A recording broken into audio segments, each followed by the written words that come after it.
বিশেষকে ক'বলগীয়া একো নাই, সকলোৱে কৈয়ে গ'ল। এতিয়া আগন্তুক ইলেকশ্যন বুলি ক'লে যে আমাৰ কাৰণে যুৱক মৰ্চা আটাইতকৈ শক্তিবান, যুৱকৰ শক্তি লৈহে আমি ইলেকশ্যন খেলিম। আহিবলগীয়া 2021 আমাৰ চেণ্ট্ৰেলৰ পৰা অৰ্ডাৰ এটা আছিলে দিল্লীৰ পৰা যে ডিচেম্বৰ মাহৰ পৰা আপোনালোকে নেৰানেপেৰা ইলেকশ্যনত ভাগি যাব পাৰিব।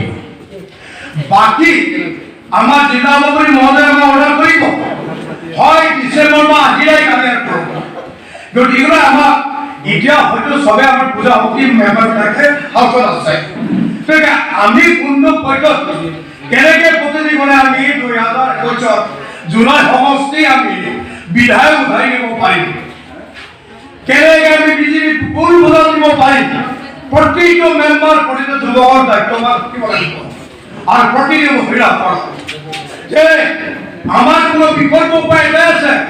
প্ৰতিজনে ভাষা এলাই কৰে যে আমাৰ বিধায়ক নাই, কিন্তু হয়তো এতিয়া এটা কথা আহি গৈছে 3,70,000 মান ভোট হ'ব আপোনাৰ জুলাই সমষ্টি, 3,70,000 মান ভোট আছে আপোনাৰ জুলাই সমষ্টি। গতিকে সেই ভোট আমি অকল দেহাত বিলাকত জিকিব নোৱাৰিব, সেই ভোট বিপুল ভোটত জিকিব লাগিব। আমি নাই ক'লে 3 লাখ জিকিব লাগিব, 3 লাখ। আৰু যি নহওক আমাৰ ইয়াত বিধায়ক হ'ব পাৰিম, হয় ৰাম হওক ৰহিম হওক লাঠি লৈ বিজয় উৎসৱ 7 দিন কৰিম। যে প্ৰথম সমাজৰ সমষ্টিত বিধায়ক এবাৰ 2021 আৰু সেই ইলেকশ্যন খুব সম্ভৱপৰ, এই ইলেকশ্যন খুব সম্ভৱপৰ ডিচেম্বৰ, জানুৱাৰী, ফেব্ৰুৱাৰী, মাৰ্চ বহাগ বিহুৰ আগত খুব সম্ভাৱনা। মই দিল্লীৰ পৰা এজন ভাল হাইফাই এজন আমাৰ হাইকমাণ্ডৰ পৰামৰ্শ পোৱা মতে হয়তো অসমত বিহুৰ আগে আগে কৰিব, তেতিয়াহ'লে মাৰ্চৰ লাষ্ট কৰিব। আৰু আমাৰ কিন্তু সময় নাই, এই সময় সুযোগত আজি 30টা মানুহক লৈ আমি বিজেপি যেতিয়া গৈছিলোঁ, আজি 30,000 মানুহ আছে। গতিকে আমাৰ ওচৰত আমাৰ হাতত আছে 3,70,000 মান ভোট হ'ব। গতিকে 3,70,000 ভোটত আমি আত্মীয়তাৰ নহয়, 3,70,000 আমি 3 লাখ ভোট পাব লাগিব। অন্যান্য বাকী 70,000 ভাগ কৰি ল'ব আমাৰ ওচৰত থাকিব। আন ৰাজ্যৰ দল গণশক্তি, কংগ্ৰেছ হয়তো ইণ্ডিভিজুৱেল, কিন্তু হয় বিজেপি।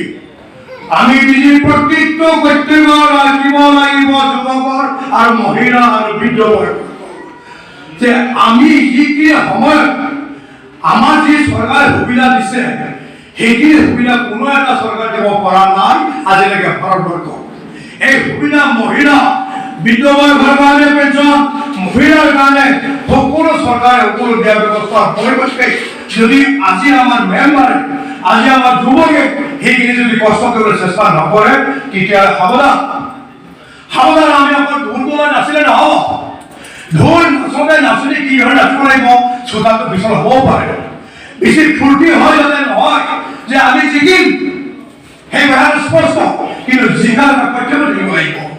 আমি যে জিকি যাম, আমি জিকি গ'লে আমাৰ জিকাৰ এটা কৰ্তব্য থাকিব লাগিব। 3,70,000 ভোটত আমি 3 লাখ ভোট পাব লাগিব। গতিকে বৰ্তমান আমি মিটিঙত আহিছোঁ, হয় ধাননিৰ মাজত, ভাত খোৱাৰ মাজত, আলহী খোৱাৰ মাজত, ভাত খোৱাৰ মাজত প্ৰতিটো মুখত বিজেপি নাম ল'ব লাগিব।